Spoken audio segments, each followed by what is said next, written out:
Thank you sir, धन्यवाद आपका, बहुत बहुत धन्यवाद सर।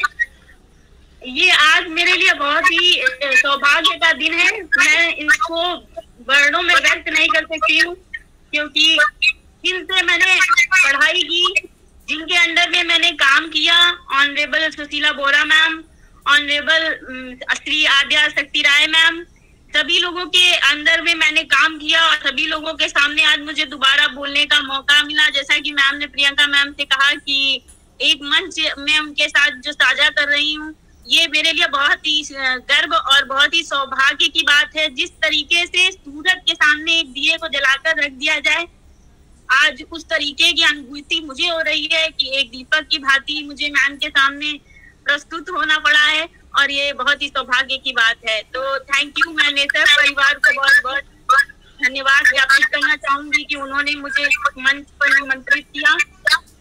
मैम, जैसा कि आज का हमारा टॉपिक बहुत ही साइन लैंग्वेज इंटरप्रेटर के लिए आप संतोष कुमारी मैम को पिन कर सकते हैं। साइन लैंग्वेज इंटरप्रेटर के लिए संतोष कुमारी मैम को आप लोग पिन कर सकते हैं। Thank you ma'am, over to you ma'am. हमारा आज का जो टॉपिक है, role of women's leadership advocacy in protecting and empowering girls with different abilities. इसके अंतर्गत मैं बहुत सारी बातें हैं महिलाओं से जुड़ी जिनको मैं कहना चाहूंगी, जिनको मैं साझा करना चाहूंगी।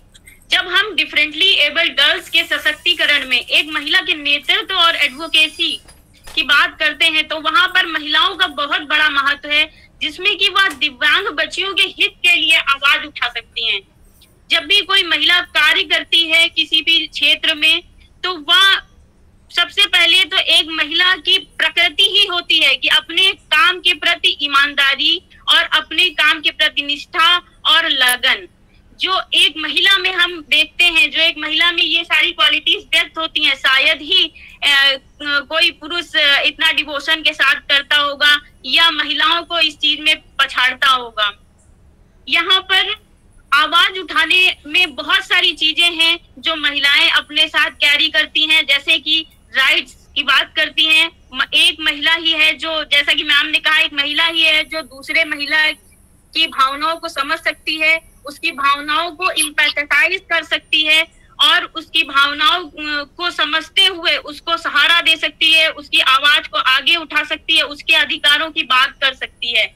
यहाँ पर मैं बताना चाहूंगी कि एक महिला अगर नेतृत्व करती है तो वो एक समाज की नहीं बल्कि वो एक समाज की नहीं बल्कि पूरी ही कम्युनिटी, पूरे ही वर्ल्ड को जो है प्रदर्शित करती है। जैसा कि यहाँ पर हम जानते हैं कि हमारा देश ही नहीं अपितु पूरा जो विश्व है वही पूरा आधा हमारी वुमेन सोसाइटी को डिनोट करता है। तो यहाँ पर बहुत सारे बिंदु हैं जिन पर मैं बताना चाहूंगी कि अगर एक महिला नेतृत्व करती है तो लिंग समानता की बात करती है, विभिन्न जो बाधाएं आती हैं महिलाओं के जीवन में उन बाधाओं को दूर करने के लिए वो बात करती है, दूसरों को सहयोग कर सकती है। इसके अलावा ये शेयर वर्क लोड कर सकती है। महिला जब नेतृत्व करती है तो सिर्फ वह ये नेतृत्व नहीं करती है कि वो एक पॉलिटिकल लीडर है, बल्कि वह यह भी नेतृत्व करती है कि अगर हम कोई भी कार्य कर रहे हैं सामाजिक स्तर पर, चाहे वो परिवार का हो, चाहे वो सोशल लेवल पे हो, जो भी वो काम कर रही हो, उस वर्क लोड को 50-50% में किया जाए कि मैं उसमें इन्वॉल्वमेंट मैन और वुमेन दोनों का 50-50% हो, और वो एनकरेज कर सकती है इस चीज के लिए पूरी सोसाइटी को, पूरे वुमेन वर्ल्ड को, कि इस तरीके की चीजों को आगे बढ़ाएं, इस तरीके के लोगों को सहयोग के लिए कि जो भी कार्य हमारे समाज में किए जा रहे हैं मैन और वुमेन के द्वारा वो बराबरी के स्तर पर रखा जाए उनको। टू गेट इन्वॉल्व में वो महिलाएं जो हमारे देश, हमारा जो देश है वो मोस्टली ग्रामीण प्रधान देश है, और ग्रामीण प्रधान देश होने के कारण बहुत सारी महिलाएं जो हैं वो इलिटरेट हैं। तो उन महिलाओं को भी समाज की मेन धारा में लाया जाए, उनको भी लिटरेसी प्रदान की जाए, उनको भी लिटरेट किया जाए, ताकि वो हमारे साथ प्रॉपर इन्वॉल्वमेंट अपना दे सके, उनका पूरा इन्वॉल्वमेंट हो सके, ऐसा कार्य करें जिससे महिलाएं इंस्पायर हों और इसी कड़ी में समाज का ध्यान उन मुद्दों पर ले जाएं जिससे महिलाएं जुड़ सके, जिससे और भी ज्यादा महिलाएं जो हैं वो जुड़ सके। और इस तरीके की महिलाओं को जब हम एजुकेट करते हैं, उनको जब हम अच्छी शिक्षा प्रदान करते हैं, तो वो अपनी नेक्स्ट जनरेशन को भी एजुकेट कर सकती हैं, अपने अधिकारों को जान सकती हैं, अपने अधिकारों पर चर्चा कर सकती हैं, चर्चाओं में शामिल हो सकती हैं। तो इसलिए यहाँ पर उन महिलाओं का जो भागीदारी है, उन महिलाओं का जो इन्वॉल्वमेंट है, वो बहुत ही ज्यादा सराहनीय होता है और बहुत ही ज्यादा मोटिवेट करने वाला होता है उन लोगों के लिए, उन महिलाओं के लिए जो एक ग्रामीण क्षेत्र से आती हैं, जो एक इलिटरेसी वाले क्षेत्र से बिलोंग करती हैं। जब हम महिलाओं की लीडरशिप और एडवोकेसी की समाज के सामने बात करते हैं, तो यह बात तो किसी से छिपी नहीं है कि महिलाएं एक बहुत ही कुशल नेतृत्व करती हैं। एक महिला अपने कार्य के प्रति ईमानदारी व कर्मनिष्ठा प्रस्तुत करती है, यह हम सभी को पता है। लीडरशिप और एडवोकेसी महिलाओं के लिए एक ब्रिज की तरह कार्य करती है, जो महिलाओं के लिए एक ब्रिज की तरह कार्य करती है, जो महिलाओं में जो महिलाओं के प्रति समाज में नकारात्मकता जो फैली हुई है, जो समाज में मेल और फीमेल के बीच में डिस्क्रिमिनेशन है। हालांकि आज समय बहुत बदल गया है, चीजें बहुत महिलाओं ने अपने पक्ष में की हैं, महिलाओं ने अपने आप को सिद्ध किया है, लेकिन फिर भी अभी कई सारे एस्पेक्ट्स ऐसे हैं जहां पर मेल और फीमेल के बीच में डिस्क्रिमिनेशन देखा जाता है। और इसके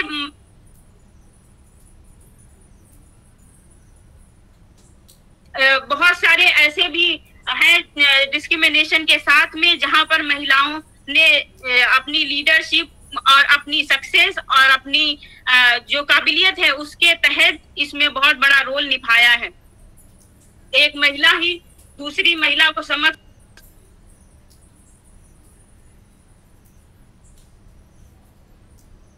सकती है। इस चीज को देखते हुए हम ये कह सकते हैं कि एक महिला दूसरी महिलाओं का, एक महिला के समूचे समुदाय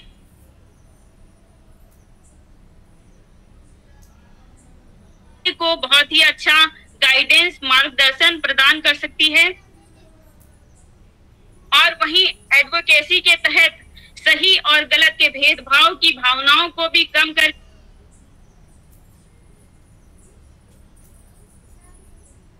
के समाज में समता और सफलता को परिणामित कर सकती है। महात्मा गांधी जी ने अपनी एक कोटेशन में कहा है कि जब आप एक बेटे को शिक्षित करते हैं तो आप एक इंडिविजुअल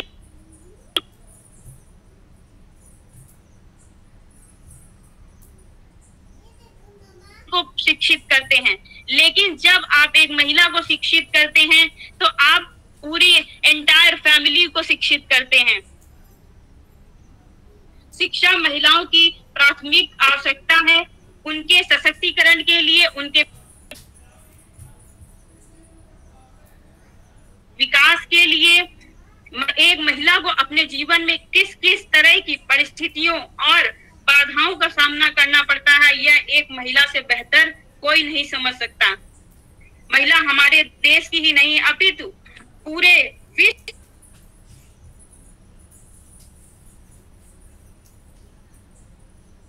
की आधी जनसंख्या है। महिला के विकास उतना ही, महिला का विकास उतना ही महत्वपूर्ण है जितना कि महत्वपूर्ण एक पुरुष का विकास है। फिर अगर दिव्यांग है तो समाज की जिम्मेदारी और भी बढ़ जाती है, जहां पर महिलाओं का नेतृत्व तो बहुत महत्वपूर्ण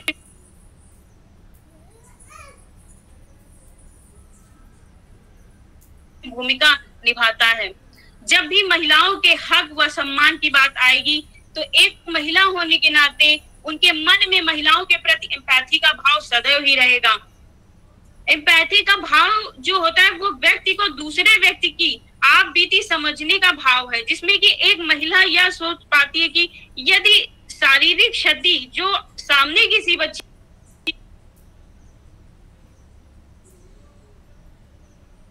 को है, यदि वह आपके साथ हो या यदि वह हमारे साथ हो तो कैसा होगा।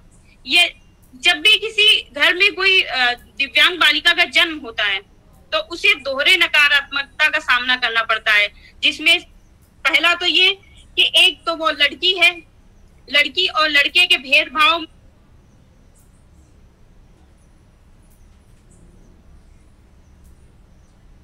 में उसको डिस्क्रिमिनेट करना पड़ता है, उसको इस चीज का सामना करना पड़ता है। फिर उस पे भी अगर उसको शारीरिक क्षति है, शारीरिक विकलांगता है, तो उसका भी उसे सामना करना पड़ता है। फिर भी आज के समय में इस भेदभाव को महिलाओं ने अपने कार्य और क्षमता से मुंह तोड़ जवाब दिया है। मैं बताना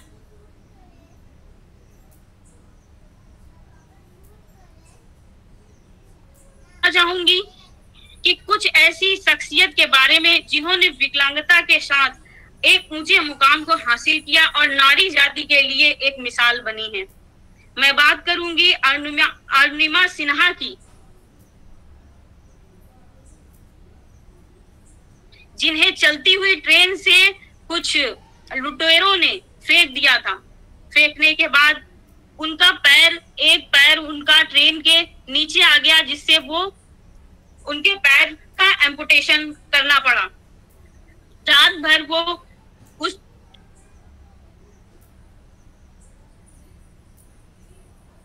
ट्रैक पर पड़ी रही और न जाने कितनी ही गाड़ियां उनके कटे हुए पैर के ऊपर से निकल गईं, और उस कटे हुए पैर को वहां ट्रेन के ट्रैक पे चलने वाले चूहों ने नोच नोच कर उनके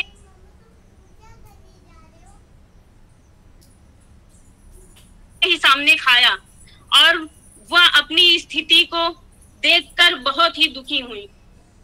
लेकिन यहाँ पर उन्होंने हार नहीं मानी। उन्होंने अपने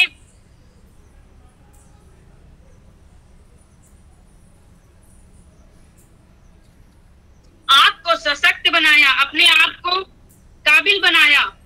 उन्होंने ये कहा कि मुझे सहानुभूति नहीं चाहिए कि मैं एक विकलांग हूँ, मैं एक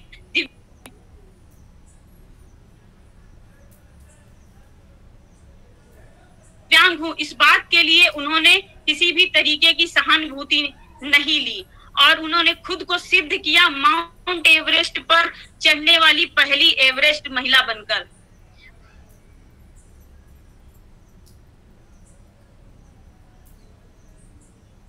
मैं बात करना चाहूंगी साधना ढांड मैम की, जिनकी हाइट 3.3 फीट हाइट है केवल, और वो 12 साल की उम्र में सुनने की क्षमता को जिन्होंने खो दिया था। और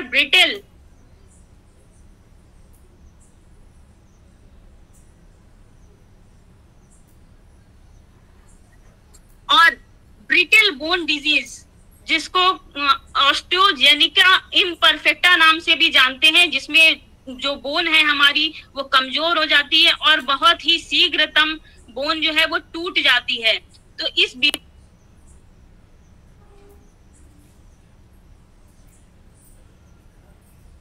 से भी वो ग्रसित हैं और इतनी शारीरिक क्षतियां होने के बावजूद उन्होंने अपने जीवन में कभी भी पीछे मुड़कर नहीं देखा।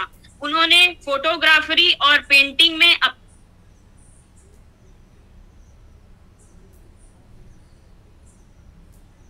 रुचि को निखारा और कई स्टेट और नेशनल अवार्ड्स को अपने नाम पर किया। वो आज एक सोशल वर्कर भी हैं, जिनके साथ कई संस्थाएं कार्य कर रही हैं। जिस समय में मैं NIVH में, जिसका कि अभी नेम चेंज हो गया है, national institute for the empowerment of person with visual disability, दिव्यांग जन में मैं पढ़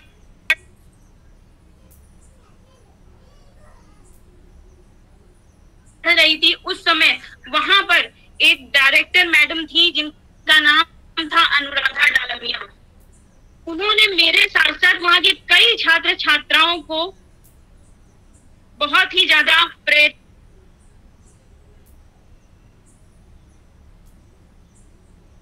किया और बहुत ही ज्यादा उन्होंने प्रेरित किया और अपने इम्पेयरमेंट को वो विजुअली इम्पेयर्ड थी, उन्होंने अपने इम्पेयरमेंट को पीछे छोड़ते हुए पूरे संस्थान को वो आत्मनिष्ठा के साथ, पूरी निष्ठा के साथ और आत्मनिर्भरता के साथ वो संस्थान का संचालन कर रही थी।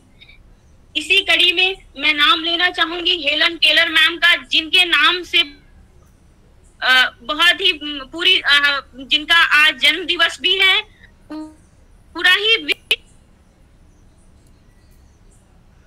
विश्व उनके नाम से अनभिज्ञ नहीं है। उनका व्यक्तित्व इतना महान व्यक्तित्व, जिन्होंने इतना विशिष्ट काम किया, जिन्होंने डेफ रही वो और ब्लाइंड भी रही, इसके बावजूद उन्होंने जो कीर्तिमान स्थापित किए हैं ब्लाइंडनेस और डिसेबिलिटी सेक्टर के लिए, वो हमारे लिए जन्मांतर तक, हमारी आने वाली अगली पीढ़ियों तक वो बहुत ही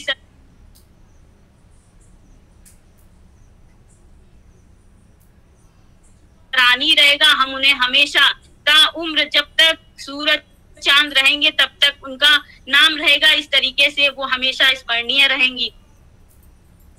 इसी कड़ी में मैं नाम लेना चाहूंगी निधि गोयल मैम का। ये एक एक्टिविस्ट और कॉमेडियन है, के लिए कार्य कर रही हैं और स्वयं विजुअल इम्पेयरमेंट से ग्रसित हैं। She is the founder of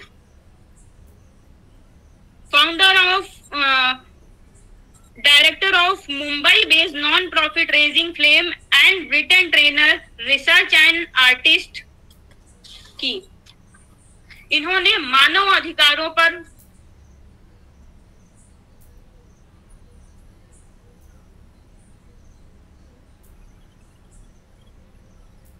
I am audible now?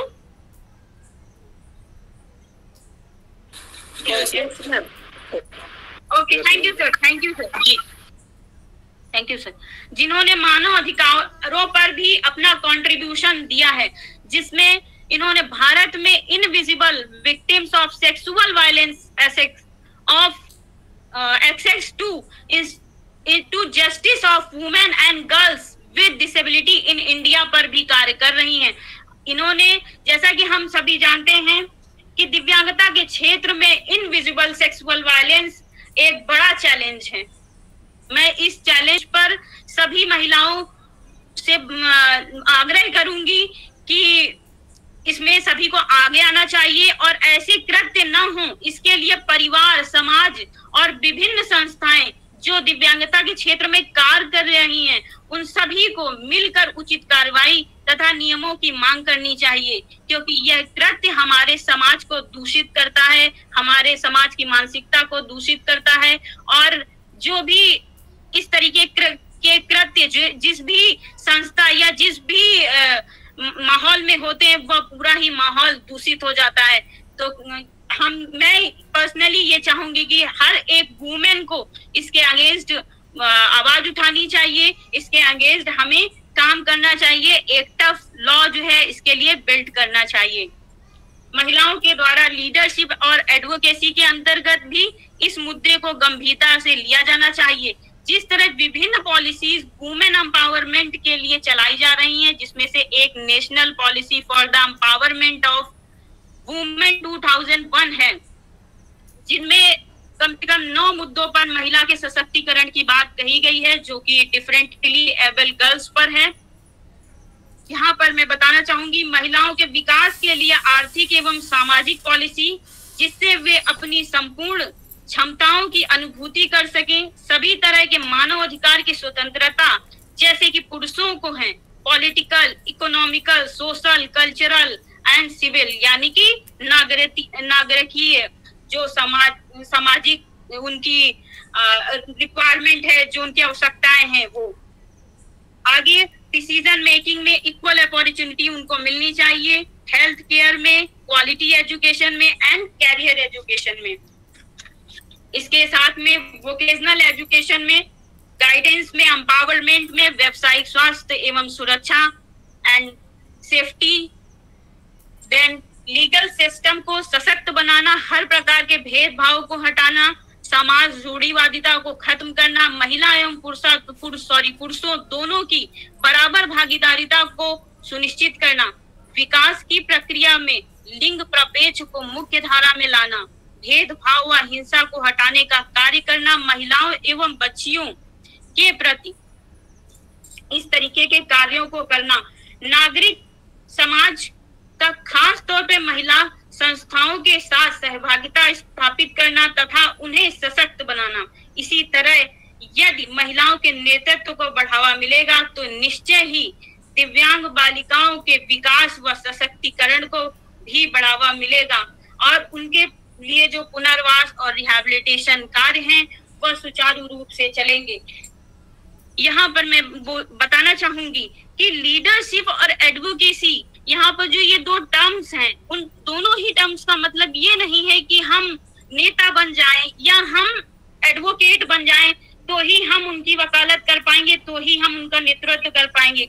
हमारे समाज की कोई भी महिला, चाहे वो मैं हूँ, चाहे हमारे ग्रुप में जुड़ी कोई भी महिला, हम जब भी एक महिला होके एक महिला के लिए आवाज उठाते हैं तो वह महिला जो हमारे सामने दिव्यांग है या हमारे सामने असहाय है, जिसे मदद चाहिए, उसे दोगुनी शक्ति मिलती है, क्योंकि उसकी भावना को उसको लगता है कि कोई समझ रहा है, कोई है इस समाज में जो हमारे लिए खड़ा हो रहा है, कोई है जो हमारी बात को कह रहा है, कोई है जो हमारे लिए स्टैंड लेना चाहता है।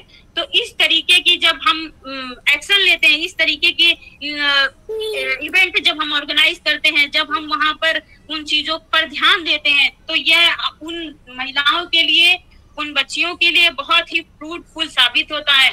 जरूरी नहीं कि हम लीडर हो तभी हम किसी के लिए बात कहें, कोई भी महिला लीडर हो सकती है, कोई भी अपने जीवन में सक्सेसफुल महिला या कभी भी कुछ भी करने की इच्छा रखने वाली महिला एक कुशल लीडर बन सकती है, एक कुशल नेतृत्व कर सकती है और एक अच्छी वक्ता हो सकती है, अच्छी वकालत कर सकती है किसी भी मुद्दे की। और बड़े से बड़े, क्योंकि लीडरशिप ऐसा वर्ड है कि जब हम किसी भी ग्रुप का नेतृत्व करते हैं तो हम समूचे समुदाय का नेतृत्व करते हैं, क्योंकि हाफ ऑफ द पॉपुलेशन हमारी कंट्री की महिलाओं की है, ना कि भारत की ही नहीं, केवल पूरे समूचे वर्ल्ड की population, half of the population जो महिलाओं की है। तो हम बहुत बड़ा रोल प्ले कर सकते हैं इसको पॉजिटिव डायरेक्शन में ले जाने के लिए, इसको हम एक सफल मार्गदर्शक बन सकते हैं, सफलता की ओर ले जा सकते हैं।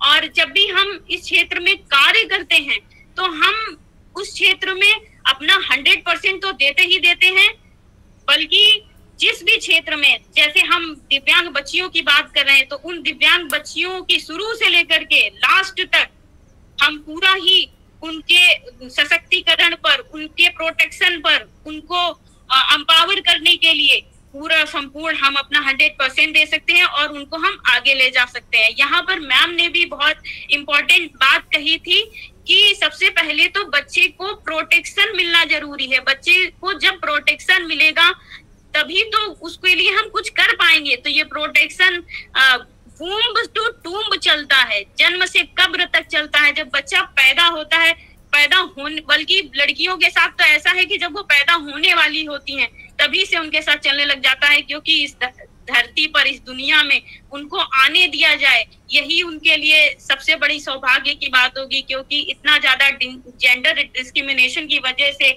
उनको जो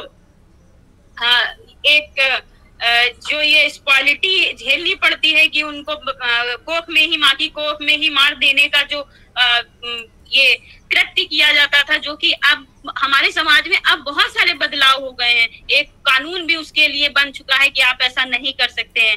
तो मैं यहाँ पर यही कहना चाहूंगी कि पहले उस कृत्य को रोका जाए। जो भी अब वैसे हमारे समाज में अब बहुत सारे बदलाव हुए हैं, जैसा कि मैंने कहा कि ऐसा नहीं है कि सारी चीजें पुराने तरीके से ही चली आ रही हैं, बहुत सारे बदलाव हुए हैं, बहुत सारी मानसिकताएं जो हमारे बीच लोग हैं उनकी बदली हैं। हमारी सोसाइटी बहुत सभ्य सोसाइटी अब बन रही है, हम उसकी सराहना करते हैं और हम आशा करते हैं कि इसी तरीके से हमारा समाज एक सभ्य समाज बनकर उभरेगा और हमारे राज्य की ही नहीं, हमारे पूरे देश का नाम पूरे वर्ल्ड में फेमस होगा और हमारे देश की महिलाएं इसको आगे ले जाने में अपनी पूरी भागीदारी निभाएंगी। इसी के साथ में मैं अपने वाणी को विराम देती हूँ।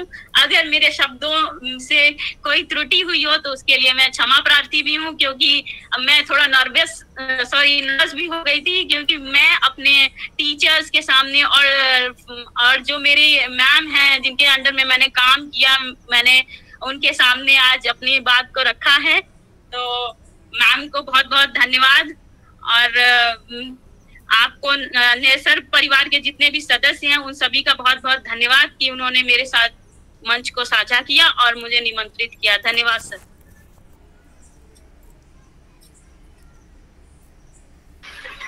बहुत बहुत धन्यवाद मैम, आपने अपने एक्सपीरियंसेस हमारे साथ शेयर किए और जो जानकारी आपने हमें दी वो बहुत ही महत्वपूर्ण थी।